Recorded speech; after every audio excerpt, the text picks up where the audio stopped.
ಕರ್ನಾಟಕ ರಕ್ಷಣಾ ವೇದಿಕೆ ಕಾವಲು ಪಡೆ ಜಿಲ್ಲಾ ಘಟಕ ಕಲಬುರಗಿಯ ವತಿಯಿಂದ ಬುದ್ಧ ಬಸವ ಅಂಬೇಡ್ಕರ್ ಜಯಂತ್ಯೋತ್ಸವ 2024ರ ಪ್ರಯುಕ್ತ ಪ್ರಬುದ್ಧ ಭಾರತ ಸಂಕಲ್ಪ ಎಂಬ ವಿಷಯದ ಕುರಿತು ಚಿಂತನ ಮಂಥನ ಕಾರ್ಯಕ್ರಮವು ಕಲಬುರಗಿ ನಗರದ ಕಲಾಮಂಡಲದಲ್ಲಿ ಜರುಗಿತು.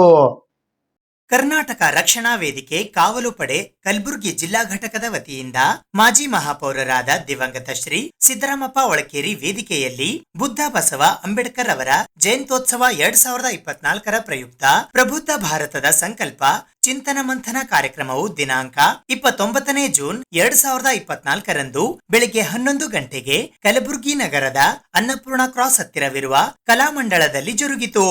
ಈ ಕಾರ್ಯಕ್ರಮದ ಅಧ್ಯಕ್ಷತೆಯನ್ನು ಕಲಬುರಗಿ ಮಹಾನಗರ ಪಾಲಿಕೆಯ ಮಾಜಿ ಸದಸ್ಯರಾದ ಗಣೇಶ್ ಎಸ್ ಒಳಕೇರಿ ವಹಿಸಿದ್ದರು.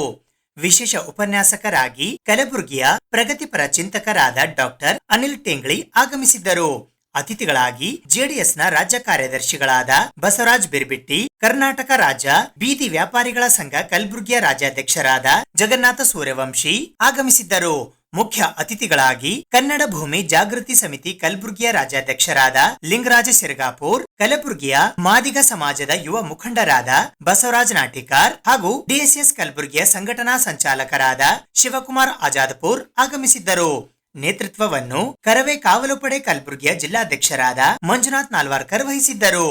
ಇದೇ ವೇಳೆ Suryakant Nimbalkar, Ravindra Shabadi, doctor Shivasharanappa PH Kodli, Ayyanna J Halbavi, Mailari Shalagi, Gopalrao Telangi, doctor Rajashekhar Mang, Malleshi Sajjan, Devendrappa H Kappanur ಹಾಗೂ ಬಸವರಾಜ್ ಜವಳಿ ಇವರಿಗೆ ಪ್ರಬುದ್ಧ ಭಾರತ ಪುರಸ್ಕಾರ ನೀಡಿ ಗೌರವಿಸಲಾಯಿತು. ಅಲ್ಲದೆ ಎಸ್ಎಸ್ಎಲ್ಸಿ ಪರೀಕ್ಷೆಯ ಕನ್ನಡ ವಿಷಯದಲ್ಲಿ ಅತಿ ಹೆಚ್ಚು ಅಂಕ ಪಡೆದ ಪ್ರತಿಭಾವಂತ ವಿದ್ಯಾರ್ಥಿಗಳಿಗೆ ಸಾಧನಾ ಪುರಸ್ಕಾರ ವಿತರಿಸಲಾಯಿತು. ಅದೇ ಪ್ರಬುದ್ಧ ಭಾರತ.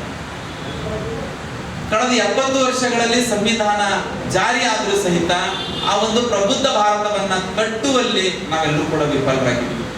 ಅದಕ್ಕಾಗಿ ನಾವು ಇವತ್ತೇನದ ಅಂದ್ರೆ ಈ ನಾರ್ವರ್ಕರ್ ಸರ್ ಅಂತ ನೇತೃತ್ವದಲ್ಲಿ ಅದನ್ನ ನಾವು ಮತ್ತೆ ಚರ್ಚೆಗೆ ತರಬೇಕಾಗಿದೆ. ಪ್ರಬುದ್ಧ ಭಾರತ ಅಂದ್ರೆ ಏನು, ಅದನ್ನ ಕಟ್ಟಬೇಕಾಗಿರುವಂತ ಜವಾಬ್ದಾರಿ ಯಾರ ಕೈಯಲ್ಲಿದೆ, ಯಾರು ಏನ್ ಮಾಡ್ಬೇಕಾಗಿದೆ, ಯಾಕೆ ನಾವು 70 ವರ್ಷಗಳಲ್ಲಿ ಅದನ್ನ ಕಟ್ಟುವಲ್ಲಿ ವಿಫಲರಾದ್ವಿ, ಎಲ್ಲಿ ಎಡವಿದ್ವಿ, ಏನ್ ಮಾಡ್ಬೇಕಾಗಿದೆ ಅಂತಕ್ಕಂಥ ನಿಟ್ಟಿನಲ್ಲಿ ನಾವು ಆಲೋಚನೆ ಮಾಡುವಂತ ಬಹುದೊಡ್ಡ ಜವಾಬ್ದಾರಿ ನಮ್ಮ ಮೇಲೆ ಇದ್ದಾರೆ. ನೋಡಿ, ಸಂವಿಧಾನದ ಆಶೆ ಹೇಳ್ತಾ ಇದೆ ನಾವೊಂದು ಪ್ರಜಾಪ್ರಭುತ್ವ ರಾಷ್ಟ್ರವನ್ನ ಕಟ್ಕೊಳ್ಬೇಕಾಗಿದೆ ಅಂತ ಹೇಳಿ. ನೋಡಿ, ಪ್ರಜಾಪ್ರಭುತ್ವ ಅಂತಂದ್ರೆ ನಿಮ್ಗೆ ಎಲ್ಲರೂ ಕೂಡ ಗೊತ್ತಿರುವಂತ ವಿಷಯ. ಪ್ರಜೆಗಳಿಂದ ಪ್ರಜೆಗಳಿಗಾಗಿ ಪ್ರಜೆಗಳಿಗೋಸ್ಕರ ಇರುವಂತ ಒಂದು ವ್ಯವಸ್ಥೆಯನ್ನ ನಾವು ಪ್ರಜಾಪ್ರಭುತ್ವ ಅಂತ ಹೇಳ್ತೀವಿ. ಬಾಬಾ ಸಾಹೇಬ್ ಅಂಬೇಡ್ಕರ್ ಅವರು ಮಾತಾಡ್ತಾರೆ, ಯಾವುದೇ ಒಂದು ದೇಶದಲ್ಲಿ ಜನರ ಸಾಮಾಜಿಕ ಮತ್ತು ಆರ್ಥಿಕ ಬದಲಾವಣೆಯನ್ನ ಯಾವುದೇ ರಕ್ತ ಕ್ರಾಂತಿ ಇಲ್ಲದೆ ತರುವಂತ ಒಂದು ವ್ಯವಸ್ಥೆಯನ್ನ ಪ್ರಜಾಪ್ರಭುತ್ವ ಅಂತ ಹೇಳ್ತಾರೆ. ನಮ್ಮ ಸಾಹಿತ್ಯ ಲೋಕದಲ್ಲಿ, ದಲಿತ ಲೋಕದಲ್ಲಿ, ಶಿಕ್ಷಣ ಕ್ಷೇತ್ರದಲ್ಲಿ ಕಿತ್ತೂರು ರಾಣಿ ಚೆನ್ನಮ್ಮ ವಸತಿ ಶಾಲೆಯ ಮುಖ್ಯ ಉಪಾಧ್ಯಾಯರಾಗಿ ಕೆಲಸವನ್ನು ನಿರ್ವಹಿಸಿರುವಂತಹ ಸೋದರಾದಂತಹ ಡಾಕ್ಟರ್ ರಾಜಶೇಖರ್ ಮಾಂಗ್ ಅವರಿಗೂ ಕೂಡ ವೇದಿಕೆಗೆ ಆಗಮಿಸಬೇಕಾಗಿ ವಿನಂತಿಸ್ತೇನೆ.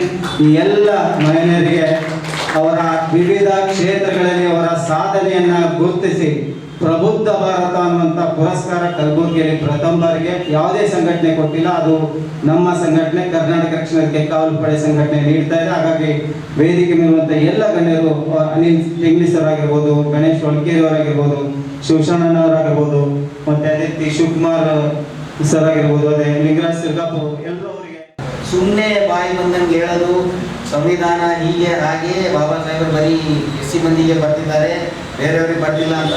ಓದ್ಕೊಳ್ಳಿ, ಓದ್ರೇ ಗೊತ್ತಾಗುತ್ತೆ ಸಂವಿಧಾನ ಏನಿದೆ ಅಂತ.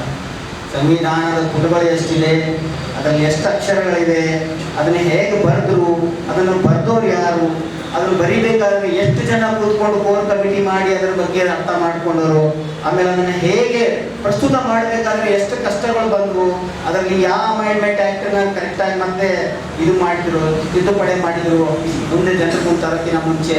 ಆಮೇಲೆ ಜನರಿಗೆ ಏನು ಅನುಕೂಲತೆ ಆಗಬೇಕು ಅನ್ನೋದು ಮುಂದಾಲೋಚನೆ ಇಟ್ಟು ಜನರಿಗೆ ಯಾವುದೂ ತೊಂದರೆ ಆಗದೆ ಇರೋದಂತ ಬರೆದಂಥ ಸಂವಿಧಾನ ಇವತ್ತು ನಮ್ಮ ದೇಶ ಒಂದು ಮಾದರಿಯಾಗಿದೆ. ನಮ್ಮ ದೇಶ ಇಡೀ ವರ್ಲ್ಡ್ ಮಾದರಿಯಾಗಿದೆ. ಸಂವಿಧಾನದಲ್ಲಿ ಇವತ್ತು ಎಕ್ಸಾಂಪಲ್ ಮೋದಿಯವರು ಚಾಯ್ ಬೇಸಿಗೆಲ್ಲ ಮೋದಿಯವರು ಪ್ರಧಾನಮಂತ್ರಿ ಆಗ್ಬೋದು ಅಂದ್ರೆ ನೀವೆಲ್ಲ ಯೋಚನೆ ಮಾಡಬೇಕಾದಂಥ ವಿಷಯ ಇದೆ. ಅದಕ್ಕೆ ಎಲ್ಲರಿಗೂ ಅವಕಾಶ ಇದೆ. ನಾನು ಎಂಬ ಕಮಾಂಡ್ ಇಲ್ಲಾರ್ದೆ ನಾವು ಅಂತ ಯಾರು ಬಾಳ್ತಾರೋ ಅವ್ರ ಜೀವನದಲ್ಲಿ ತುಂಬ ಒಳ್ಳೆಯದಾಗಿ ಬಾಳ್ತಾರೆ. ಈ ಸಂವಿಧಾನವನ್ನು ಅರ್ಥ ಮಾಡ್ಕೊಂಡು ತಾವೆಲ್ಲರೂ ಜೀವನದಲ್ಲಿ ಸಾಕಷ್ಟು